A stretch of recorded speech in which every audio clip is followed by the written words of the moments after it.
everybody. Please confirm you are here. Alina is here. Yes. Gail is here. Jacob is here. Who's else? Noor is here. Saab is here. Ghulam. Great. So guys, today will be one of the last classes, and next will be inshallah the last one. So make sure that we'll be covering everything. If you have any question, please share it with me so we can cover all the topics that you need. If you did not start preparing, this is the time. Please start preparing. You are very late, unfortunately. If you did not start solving questions, so please start solving questions and start applying for your exam. In the next class, I will show you how to apply. Not how to apply, you know how to apply, but I will show you how to write the application on the experience. This is the most important one, how to write your experience. This should be 100% aligned to the PMI, PM way of work and mindset and methodologies and terminologies. On the other hand, I'll be sharing with you guys a link for your feedback and evaluation on the course. So please feel free to fill it. And once I send it, maybe today or tomorrow, please fill it immediately. And please, the last question will be your opinion about the exam or recommendation or what, not the exam, the course. Your recommendation or your opinion or your comments. Don't just say noted or done or whatever. Please evaluate and feel free to express your opinion at least 3 lines. Okay? If more, enjoy. Yeah, sometimes people are adding 1 paragraph. Do it. But minimum of 3 lines telling me your opinion about the course, about the content, about my way of teaching. Feel free, even if it's negative or positive. Please feel free. I will not judge. I'll just take your comments for a constructivism way of work and how to improve either the course, the way, the environment. Make sure. Okay, feel free. Great. On the other hand, I usually ask my participants if you would love to send me a video telling me what is your opinion, and I'll be going viral. I'll be more than happy to have your videos. Most of my students are doing videos on the mobile phone. Just do it on the mobile phone in a quiet room. Make that video telling that you have taken that course, the PMP, and you have seen that it is good, it is bad. Feel free. I'll use it. I'll be more than happy to have it, even if it's a negative point. Please share it. If it's positive, definitely I'll be the most happiest guy in the world. Cool? Great. Share. If you are still sleeping, wake up, please. This is me. Nobody will ask you about me in the exam, so don't care, guys. Let's make sure we are sharing. Yes, we are sharing. Cool. I will be having this here. I'll be going forward. What is tailoring, yeah, Mr. Rakis? Different things. You are collecting different things and you are baking. Great. So if you answer that in your exam, it will be incorrect. But you are hitting the correct point. Can you help? Making necessary adjustments. Yes, making necessary adjustments, additions, removal, whatever on the processes, techniques, on the methodologies, systems that you are working for your project management in order, yes, to fit your project and to help you to deliver the best project outcomes within the competing objectives to gain the satisfaction, whatever. In this section, we'll be having an overview, why to tailor, what to tailor, the tailoring process, which is how to tailor, tailoring performance domains and diagnostics, and we'll have a short summary, and I'll make it very light, guys, and I'll make it fast because nobody will ask you what is tailoring. But it's a concept, you need to have it in mind. So please make sure that it is an adoption, a state of mind that you will be using from your experience, from the knowledge you have gained with me here, guys, because we are already done with the project management, in order to use the best processes and the only good processes with your project. If you're not doing procurement, if you don't need procurement, don't do procurement.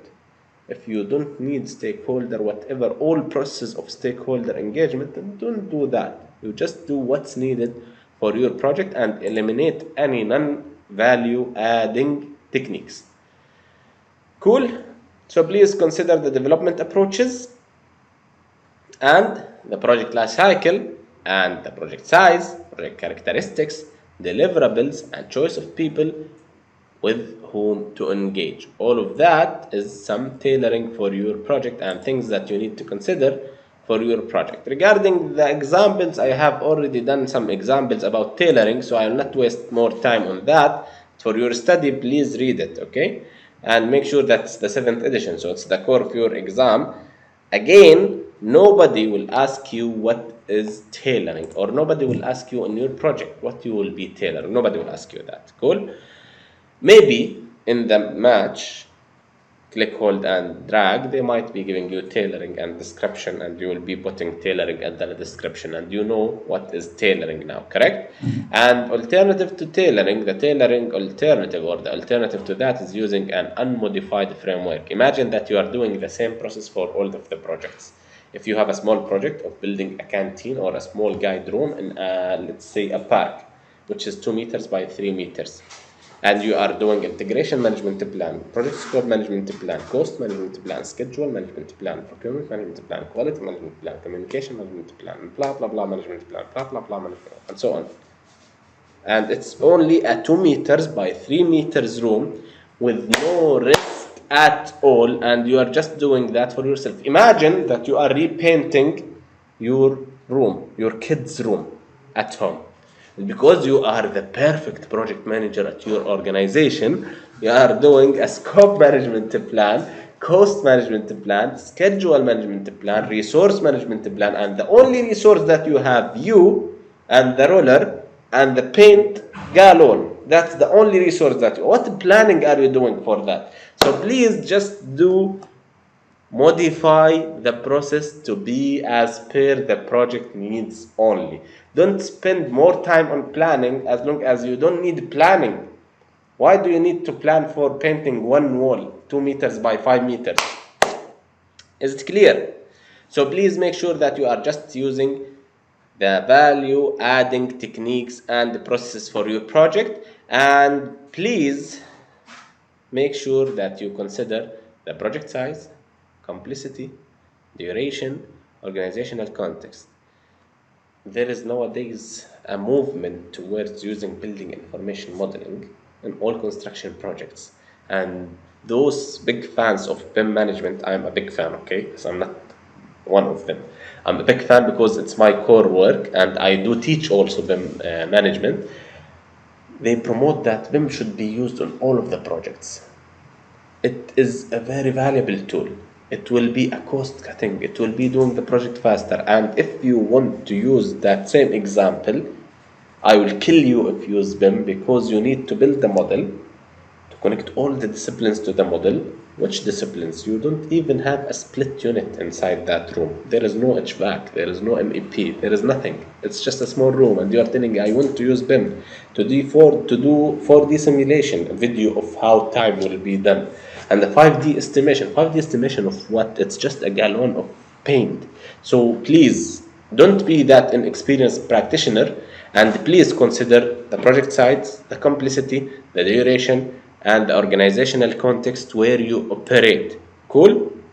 And this should be happening within the context and the goals and the operating environments, and to tailor and to only use the value adding activities. We have mentioned that we have 3 competing objectives, correct? Scope, schedule, cost. Consider them and tailor based on the needs for those 3. To this extent, those are competing demands. I will say the name, you will say to which competing objective it refers, okay? It is considering, let's say, delivery as quickly as possible. Scope, schedule, cost. Scope and schedule, right? Minimizing project costs. Cost. Optimizing value delivered. Scopes. We have 3 only, 3 main categories. To which one this comes? Cost, scope, and schedule. I'm saying what's written here, you say which one of those 3. Again, creating high quality deliverables and outcomes. Scope, providing compliance with regularity standards. Satisfying diverse stakeholder expectations. 3. Stakeholder expectations, cost, scope, and time. and adapting to change. Schedule and scope and cost. Cool? But it's mostly with schedule. Cool. Why do we need to tailor? Can you tell me why do we need to tailor, guys? Yes, to have that value added, equality, and processes in hand so I can deliver within those competing demands and objectives that we have just discussed and to satisfy our stakeholders, completing the project, the full scope, with the quality requirements and the three competing objectives: scope, cost, and schedule. Correct? So those are the reasons behind having those schedules, and because every project is unique, you cannot use the same process for all the projects and saying why it's taking more time or saying why it's costing me more, because you are using more than what's required. It's clear. Imagine using 100 labor for all of your projects. Each project you have, I will be using 100 labors. But you have to build that small, let's say, kiosk inside Vandom Mall. Do you need 100 labor? Definitely not. Cool? So please consider all of those while you are more working or moving with your project. For example, communication. For building that small kiosk, do you need 100 people? No. For building the Vandom Mall itself, maybe you need 1,000 laborers. And managing communication between the 5 to 10 people who will be building that kiosk inside the mall will be less, way more than which one? The 1,000 people working, building the whole mall itself. So you need to consider those requirements and those needs over your project so you can move forward. Instead, you need to work with tailoring that will reflect what we mentioned, like, the size, duration, complexity of the project, and definitely the specific standard for that industry itself, the organization where you operate, and the level of project management maturity that you take in place, either the team or the organization itself. Not all of the organizations are mature enough to work with project management, and not all of them are beginners or inexperienced. So you need to consider where you work so you know what to work with. With having tailoring in hand, you will reach the maximum commitment of your people because they are the source of tailoring. When you want to tailor, you will not do it on a solo manner. You will be consulting with your team members, and because they are the source of those information, definitely they will be committing to this tailored process in order to make it success, right? So please consider that for your project teams. What you can tailor, almost everything on your project can be tailored. Depends on what is the project that you're working. Mostly the development approach and the life cycle, what you are using, adaptive, predictive, or hybrid. What are the stages?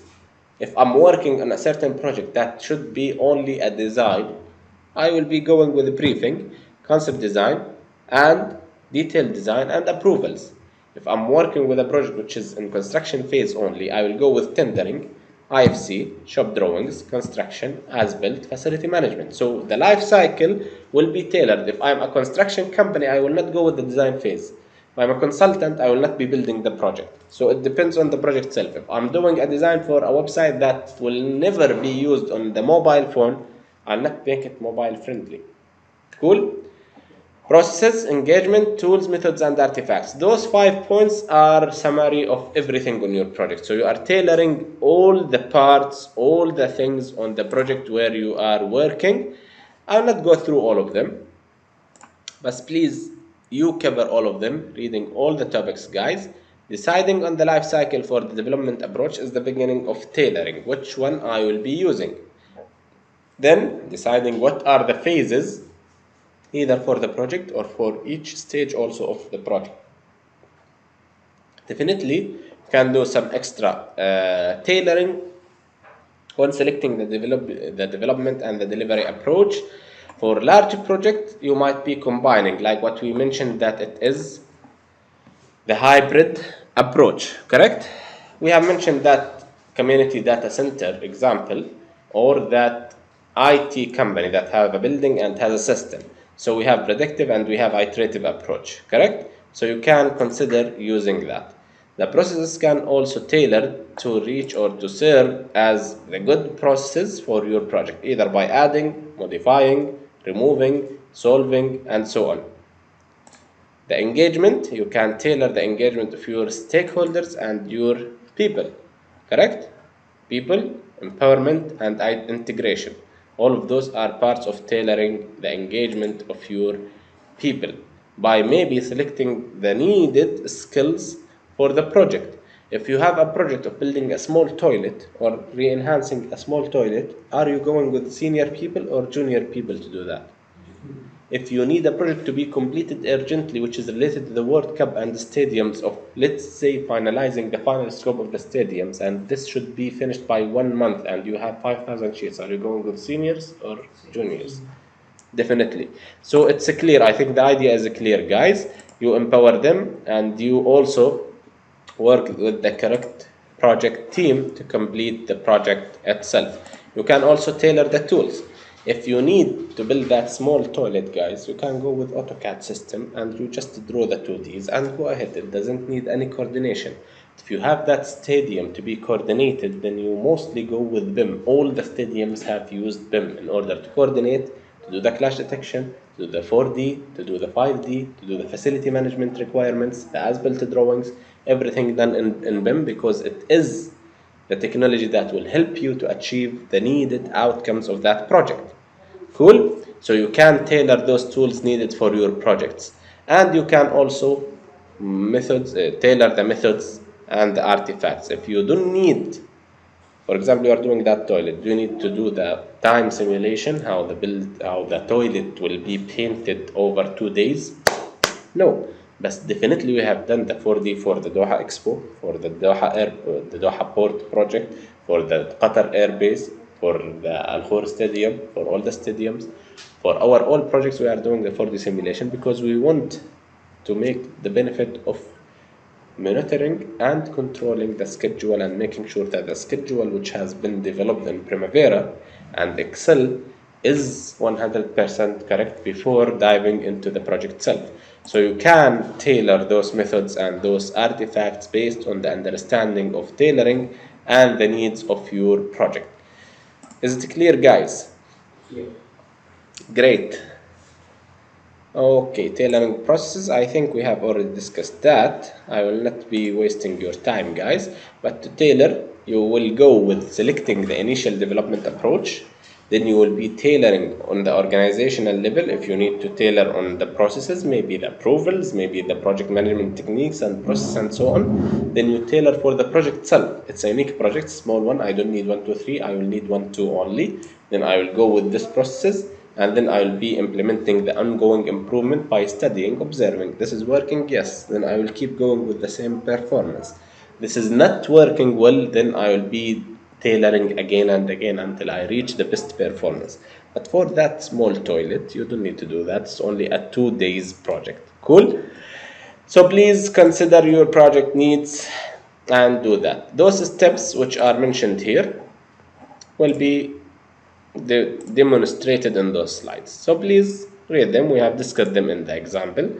You decide what is the development approach and you acknowledge what's the product and the delivery approach that you'll be using, and you will be selecting the suitability filter. You will be checking if it's suitable for my project or not. If yes, I will go with. If not, khalas, then you will be tailoring on the project on the organizational level, maybe the project methodology and the general management approach and the general development approach, which is on the organizational level, correct? And you will be observing how things are going. Then you will be tailoring definitely on what? On the project level. Tailoring on the project level, you will be doing what is related to the project itself, and this is the graph that will be showing that you will be selecting the general project management methodology and the general project approach. Going down to the organizational level, what is my organization methodology for small projects? What is my organizational project or my organizational methodology for larger projects or complex projects? Selecting one of them, you will dive more into the tailoring on the project level. What is the methodology for the projects or the mosque projects or the projects with Ashghal? What's the methodologies for the project with Qatar Airways? What's the methodology for projects with Qatar University? Or maybe you will dividing them by project type for hospitals, for schools, for cube posts, how we work with that. So this will help you to know what are the processes needed. Is it clear? Great. Okay, cool. And I have mentioned many times, guys, that we have PMO and VDO, right? Project Management Office and Value Delivery Office, which is one in the predictive and one in the adaptive or agile projects. And I think things are clear, so I'll move a little bit faster, guys. But I have to mention that tailoring internally to the project is your authority as a project manager. What is only affecting the project and the project team is yours. What's affecting others and the project management, PMO or VDO or the GM or the CO or whatever in the organization, it's beyond your authority. You're sharing your recommendations or your VO to your internal management. They will study and you will be agreeing together. So please consider what's affecting your project only. It's affecting others, and what is within your authority, what is within others' authority. Cool. VDO is adaptive delivery organizations. They will be using that. Cool. It will be focusing on coaching, building adaptive skills, and mentoring sponsors. And VDO is supporting in this organization because it's always the team's decision what to do and how to do. In the predictive, it might be controlling, directing, or supporting. Are we good? We have done or talked about the tailoring for the project, which is related to what you are delivering, what is the product that you are delivering, what's the complexity of the project, what is the size of your project team, is it big or small, their levels, juniors or seniors, what they know, what they don't know, and what's the culture within the project itself, correct? So you need to consider all of that, guys, while tailoring for your project on the project level. And you need to ask questions, why, how. Let's suggest, guys, what's the best, what's the need for the tailoring process, what's the delivery approach, what's the life cycle, what's the tools, what's the methods, what the artifacts that we are using. And you need to go through what compliance or criticality, type of product that you are delivering, if your product is requesting innovation or not, if your product is usually done in your organization or not, industry market, in which market you're operating, and what technology you are using. You can go through all of those questions, guys, and it will help you to understand how you will be investigating on tailoring. Project team size, I have mentioned. Big team is different than small teams. The geography of your team, are they visual or virtually working together, or they are allocated or non-co-located teams? So you need to consider all of that and all other questions related to distribution, team experience, and access to customer. And you need to know the consideration for the culture, buy-in or trust or empowerment or organizational culture as well. All of those are sources or types of information that you will consider for tailoring your project. And usually tailoring is going on an elaborated manner, progressively elaborated. You do it once and you observe it. You do it twice, you observe it. Next time you will be doing again and you will be observing the results, and you will always try to enhance the tailoring or addition or removal, modifying of processes on your project. Is it clear? What's one of the aims, guys? I want to keep my teams engaged, them to participate in tailoring. Why? Because this will help them to have the ownership of those processes. Once you have the ownership of processes, be taking care of that. You'll be having the commitment of those items. Those are the same 4 points: selecting the approach, then tailoring for the organization, tailoring for the project, implementing ongoing improvements on tailoring. Is it clear? I think tailoring is clear, and we have discussed it many times over the projects. So we are just trying to cover if there are some extra points that we need to tailor. In the 7th edition, guys, you need to tailor to fit the project context. Project context is the 8 performance domains. So you need to revisit them before kicking off your project to decide how you're tailoring, and to keep revisiting that tailored process all over the project itself. Is it clear again? So please, guys, go through those. This will be going with the performance domains as well. What are the questions needed to be asked? So this will help you to understand how you will be tailoring those performance domains. In each performance domain, we have covered how you will be thinking about each one, and we have also covered how those interacting with other performance domain. So each slide will have some questions related to a performance domain, and how you will be considering, how you will be tailoring that performance domain. For example, if you want to consider uncertainty, how you will be tailoring uncertainty. So you'll be asking, what's the appetite or risk tolerance or risk threshold for your project? After knowing that answer, you will know if you will be accepting that risk or you will be responding to that risk. You will be asking, how are threats and opportunities best identified and addressed within the selected development approach? Finding that methodology, you will be measuring against the project size. Is that suitable for my project, or I don't need to do that? So asking such projects, guys, such questions on your project performance domains will help you definitely to understand how value is measured. So if I know how value is measured, I will go to the measurement performance domain. I will be selecting one of the equations that we have just explained previously, guys, and I will be using for my project. Correct? And are the measures for financial value or non-financial value? Which one I am measuring for my project? And depends on that, you will know if you need to measure those equations or not. Am I clear? Yes. So please, guys, make sure that you are registering all of that and studying and digesting all of that. On the other hand, don't forget that in each phase and in each project, you need to consider in adaptive approaches, retrospectives, in predictive approaches, lessons learned, because you want to make your life easier for next projects. You will be moving this lessons learned through stages and among the organization to other projects, and project teams can look into issues, threats, and quality issues, and stakeholder feedback. You do that through either retrospectives or some clear meetings. In some situations, you need to suggest other tailoring methodologies, and in order to know how you are suggesting those, you have an example here of what is the situation, what is the suggestion, how you will be tailoring that. For example, poor quality deliverables, it's recommended to add more feedback verification loops. If you have poor quality deliverables, it's clear. If any project has any poor deliverables, you will be doing more investigations on the quality. And you have some situations, guys, you can have those suggestions. A homework, please, before coming to the next class. If you do it within the coming 2 days, you have those situations. Again, I'll be clear. Keep those situations. Please remove those. Suggest yours. Okay? So I need another table. You have those same situations.